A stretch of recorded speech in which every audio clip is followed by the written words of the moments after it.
नमस्कार, मी संपदा. कारा न्यूजच्या मराठी बातमीपत्रात आपल्या सर्वांचं स्वागत करते. आगामी लोकसभा निवडणुकीसाठी भाजपने बुधवारी उमेदवारांची दुसरी यादी जाहीर केली.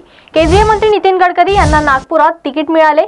आगामी लोकसभा निवडणुकीसाठी भाजपने निवडलेल्या 72 उमेदवारांमध्ये गडकरी यांचा समावेश आहे. नितीन गडकरी यांना नागपुरातून लोकसभेचे तिकीट मिळाल्याने त्यांचे कुटुंबीय आणि भाजप कार्यकर्त्यांनी नागपुरात स्वागत केले. बुधवारी सायंकाळी गडकरी नागपुरात दाखल झाले.